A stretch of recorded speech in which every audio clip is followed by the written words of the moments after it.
Good morning everyone, welcome back to the channel. My name is Cooper of Cooper's Mobile Mechanics. Today I'm going to be doing a timing belt on a Fiat 500 and then I'm going to head over and carry out a little service on a Volkswagen Polo. So let's just go straight to it.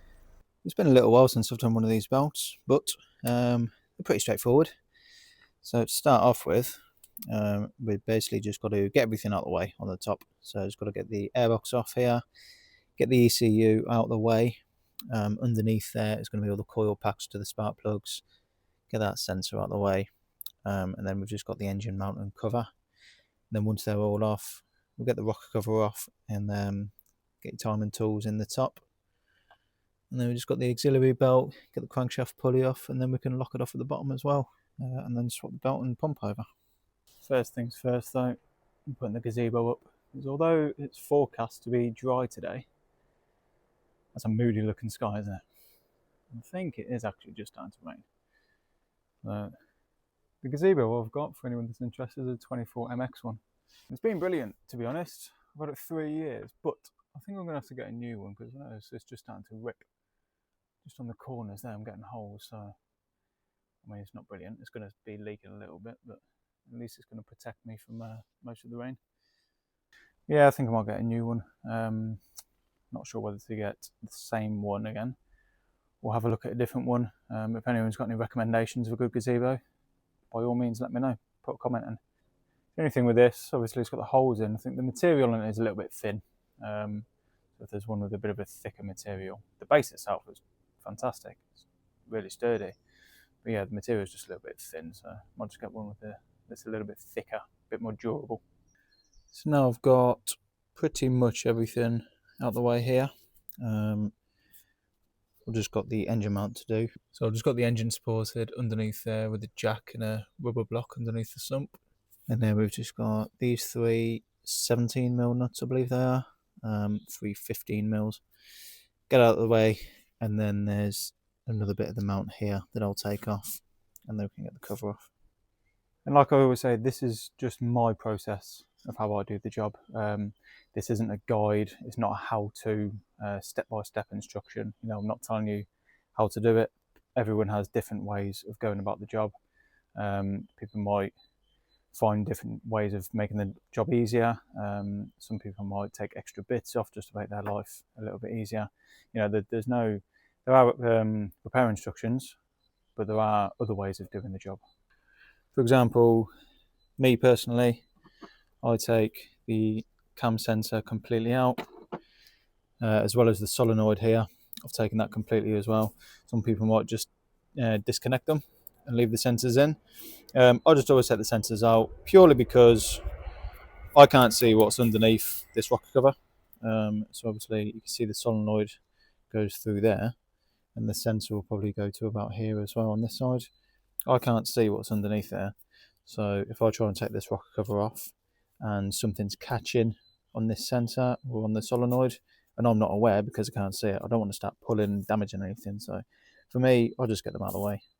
Like I say, that's just my way of doing it. A lot of people might just disconnect them and take them off, and that's absolutely fine. There's no problem with that. Like I say, this isn't a how-to guide. This is just my way of doing the job.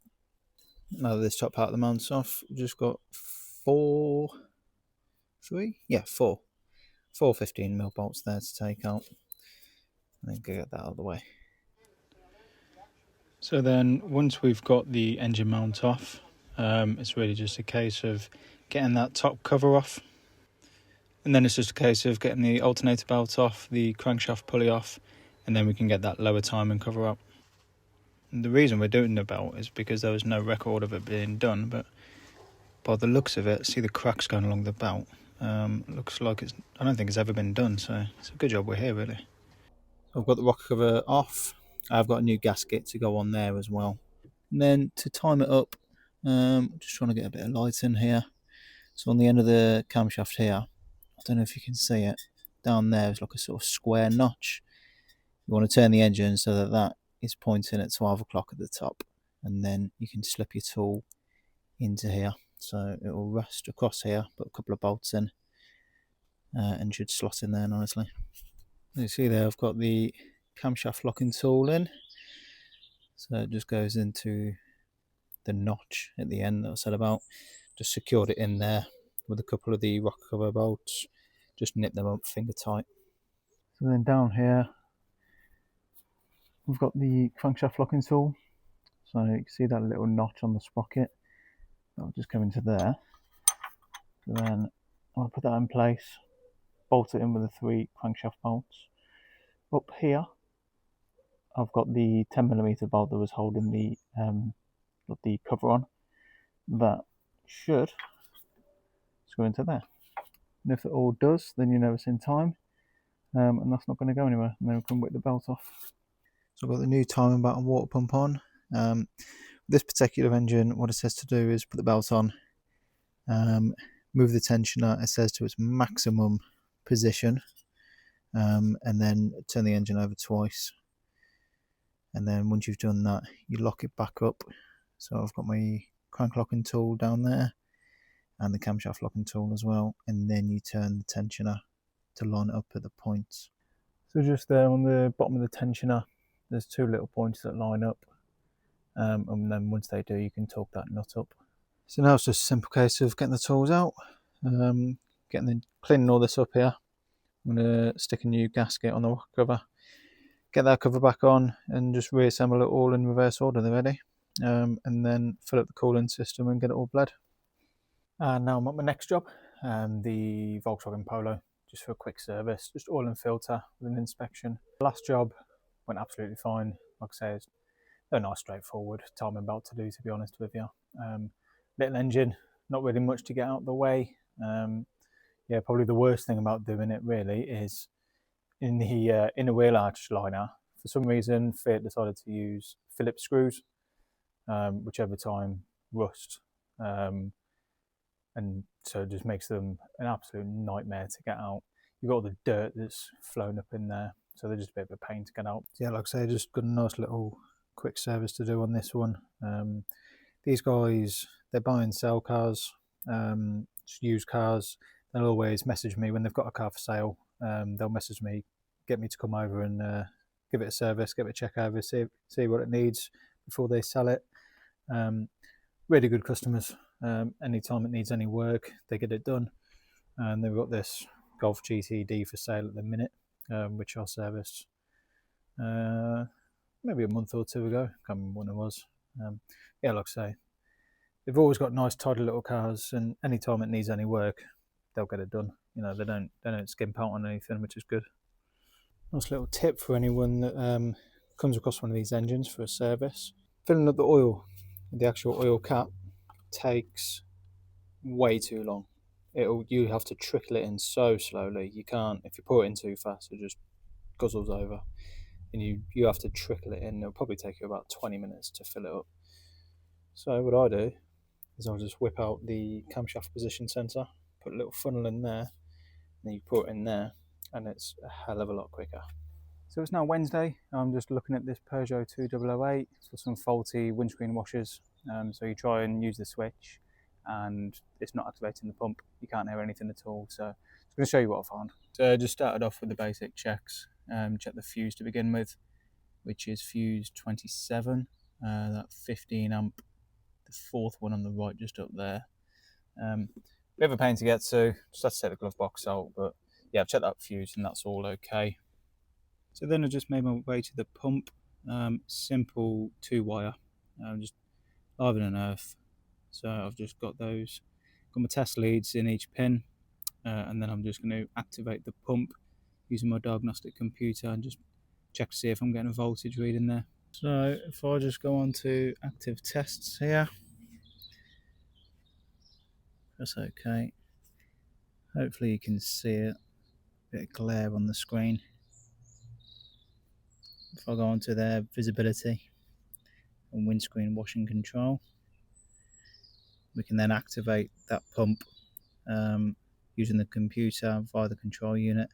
Then we can test to see what we're getting at with those pins. When I activate it, see there again, 12.3 volts. So just activate it for 3 seconds and then off. And try again, just to make sure. So obviously we're getting because we're pinning both wires there. We've got a good 12-volt supply, we've got good earth. So the next stage is just to swap the pump over. And then the last thing we want to do, of course, is just check to make sure it's all working. Lovely. See there, coming up saying the service is due in 7 weeks. I'll make a note of that. I'll let the customer know, because it's got the 1.2 petrol engine with the wet belt, so obviously getting frequent oil changes on these are very important. That was nice and straightforward. Yeah, just a nice simple washer pump swap over. Today has actually been quite a short day for me. That's me all done actually. I did have a service earlier, which I didn't film. But yeah, I had the morning off this morning because I was supposed to take our family car, the Tiguan, over to Volkswagen for some warranty repairs. Had diagnosis 2 weeks ago, and then they booked me in for today. So I've gone over there. I was going to wait while they sort out. It's just a wing mirror it needs. Got there and he tells me, oh, the delivery van for the parts hasn't turned up this morning, so yeah, we can't do the job today. So drove all the way to Coventry to sit there for 10 minutes to then be told that they can't do the job. So that was a waste of time. It gave me a chance to catch up on some paperwork, some admin, pricing up jobs and things like that. So no big drama really. But yeah, it just means I've had a nice chilled out day, to be honest. It's Thursday. Just start the day off with a Volkswagen Tiguan for a service and front disc and pads. Weather watch for anyone that's interested. Glorious. It's about 13 degrees already. I think it's going to get to about 17 later, so spring's on its way. And look, no hoodie. This is a car that I did a timing belt on last year sometime. While I was under there, I just flagged to them that the front discs were corroded. On the outside, they don't look too bad. You can see there on the inner face, they are quite badly corroded. Obviously, to the customer, they might look at those and think the brakes are okay, but it's not until you get underneath it where you can actually see how corroded they are. So we're just going to swap these out now. I'm already draining the oil for the service. So while that's draining, I'm just going to whip the wheels off and make a start on the brakes.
These brakes are looking much better now.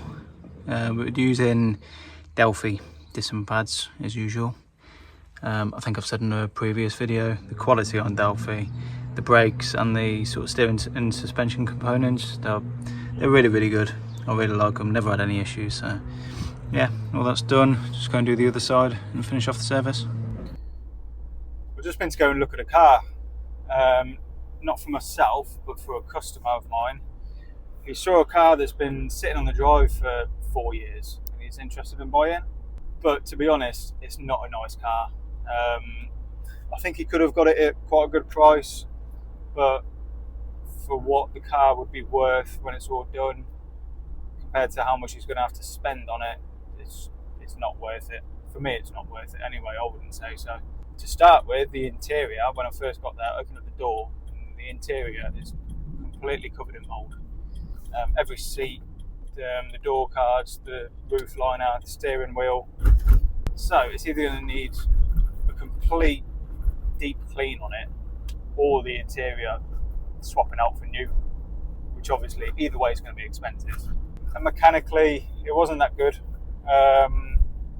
It's not starting. It needs a new battery anyway, because that's completely dead. But the starter motor is just clicking. Took a new battery with me and put it on just to see if I could get it going. But the starter motor is just clicking, that's stuck. Both the rear calipers are completely seized. And then obviously the disc pads all round are completely rusted up. So it's going to need new disc pads, both new rear calipers. 3 springs are broken. All the suspension is not in a good way. And I said to him, look, for the amount you're going to have to spend on it, if it was a hobby for someone who was mechanically minded, could do their own work and loved the car and didn't care how much it's going to spend, then it'd be fine. But for someone who, if he's going to be paying me to do the work on it, it's going to cost a hell of a lot of money.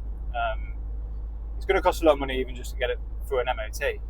But if you wanted to get it nice, yeah, it's not going to be worth it, to be honest with you. So I kind of edged him towards not bothering. Like I say, it's a car that he's wanted for a long time apparently, but I think he'd be better off just saving up and trying to look for a nicer one. A nicer example, one that's already got an MOT and is on the road, which wouldn't really need that much spending on it, to be honest, compared to this that's, yeah, like I say, it's been sat there for 4 years, so you can imagine the state it was in.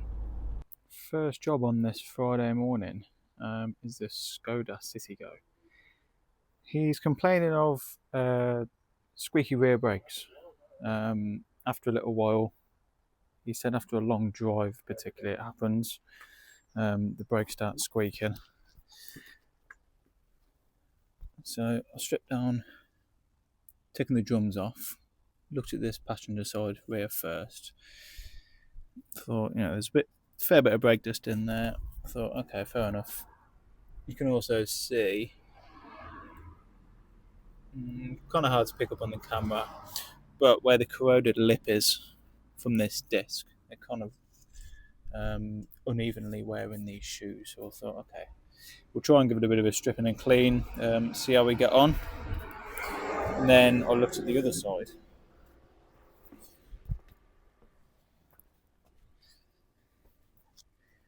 And this is what I was presented with. So this brake cylinder here. So when you apply the brake, it will push the fluid down the brake pipe, push this cylinder outwards, which will then push the shoes onto the drum. And it is leaking. So it's gathered up all the wet brake dust, gathered it all up here, contaminated all the shoes, and that will be the cause of the squeak. So not really much point in stripping and cleaning them today, to be honest with you. It's going to need a whole new set of rear shoes, put some new drums on there, and a wheel cylinder. It needs a wheel cylinder on this side. I'll give him the option as to whether he wants to do the other side as well, because we're going to be there anyway. Stripping it all down, it will literally just on the other side just be a simple case of there's just one bolt holding it in here, obviously the brake pipe going in, and then we're going to be bleeding it anyway, so it's pretty much just going to be the cost of an extra wheel cylinder, which isn't going to be much. So while you're there, you might as well do the two, because what you wouldn't want to happen is do all this work on this side. Obviously you'd be doing the shoes and the drums on both sides, do the wheel cylinder on this side, and then 6 months down the line, same thing happens on the other side, doesn't it? So might as well do both for there. The last job of the day is this Volkswagen Transporter. for a passenger side rear spring. Should be nice and straightforward to swap over. I just want to support it with the jack. Get the bottom shock absorber bolts out, but I also want to get the anti-roll bar off, or at least get these 2 bolts here, and then the same on the other side as well. Swing the roll bar out of the way, which will allow me to lever this arm enough to get the spring out. So that's the old spring out. I've got the new one here, which does come with new rubber pads to go on the top and bottom, which is quite important because on these, particularly on these vans, I've seen it quite a lot, where the pads just completely break up. See there, look, the spring's just kind of gone through the pad. So I've got some new pads to go on there. And then it's just a case of making sure you get it the right way up. Popping it in there, up through there. And then, yeah, just jacking this lower arm back up and putting it all back together. And it really is as simple as that, to be honest. Just get it back down on the floor, tilt the wheels up, take it for a drive and make sure there's no knocks and bangs. That's my week done. It's been quite a short week, to be fair. It's been steady, but I haven't been rammed, to be fair. But yeah, it's been alright. I haven't had any dramas. Everything's gone pretty straightforward, to be honest with you. Hopefully you've enjoyed watching the video. If you have, don't forget to like, leave a comment if you want to, leave any feedback, and subscribe if you haven't already. If you have subscribed, share it around, let your friends and family know. But yeah, I'll see you at the next one. Thank you for watching.